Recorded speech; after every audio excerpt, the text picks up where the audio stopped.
হুগলিতে কালীঘাট দর্শন। দক্ষিণা কালীর মন্দিরের আদলে তৈরি হচ্ছে সবুজ কালীর নতুন প্রতিমা।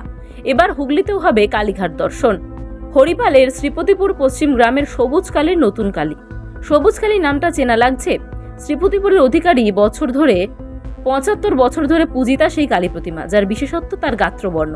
এবার ৭৫তম বর্ষ উপলক্ষে মন্দিরটি নতুন করে তৈরি হচ্ছে। তা যেন কালীঘাট মন্দিরেরই ছোটখাটো সংস্করণ। জোর কদমে চলছে প্রস্তুতি। এলাকাবাসী বলছেন, শুধু সবুজ কালী দর্শনই নয়, মিনি কালীঘাট মন্দিরের টানে আরও বেশি ভক্ত সমাগম হবে এই জায়গায়। হরিপালের সবুজ কালী কেন এত বিখ্যাত? শ্রীপতিপুর পশ্চিম গ্রামের এক দরিদ্র গোড়া বৈষ্ণব পরিবারে জন্মগ্রহণ করেছিলেন বটকৃষ্ণ অধিকারী নামে এক ব্যক্তি।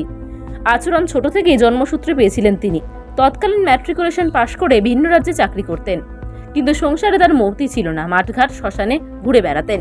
এভাবেই কয়েক বছর চলার পর জানা যায়, কোনো এক মাঠে তিনি গরুর খুঁটি বাঁধছিলেন। সেই মুহূর্তে তার পেছন থেকে সাদা বস্ত্র পরিহিত সন্ন্যাসী এসে বলেন, অমুক স্থানে অমুক সময় বটকৃষ্ণ অধিকারীর দীক্ষা হবে।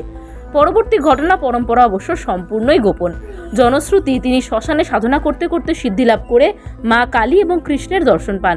কিন্তু কুলীন বৈষ্ণব পরিবারে জন্ম, তার বাড়িতে কেউ রাধা গোবিন্দের নাম না করে জলস্পর্শ করেন না। সেই বৈষ্ণব বাড়িতে কালী পুজো নিয়ে তৎকালীন সমাজের মাথারা বলেছিলেন, নৈব নৈব চ। কিন্তু সমস্ত বাধা অতিক্রম করে বটকৃষ্ণ অধিকারীর বাড়িতে কালীর ঘর স্থাপন করা হয়। এরপর মূর্তি স্থাপনের স্বপ্নদর্শ হয়। এ তো কালো বা নীল নয়, এ যে নবদুর্গা রূপোর শ্যাম এবং শ্যামা একই অঙ্গে। কৃষ্ণ ও কালীর আদেশে বটকৃষ্ণ ঠাকুর রটন্তী কালী পুজোর দিন প্রতিষ্ঠা করেন এই সবুজ কালী মূর্তি। এখানে দেবী পরম বৈষ্ণব। এবছর সবুজ কালীর ৭৫তম উৎসব উপলক্ষে তৈরি হচ্ছে নতুন মন্দিরটা, যা দেখতে কালীঘাট মন্দিরের মতো অনেকটা। উদ্বোধন হবে আসন্নী রটন্তী কালী পুজোর তিথিতে। সব মিলিয়ে এখন অধিকারী বাড়িতে উৎসবের আয়োজন ঘিরে ব্যস্ততা চরমে।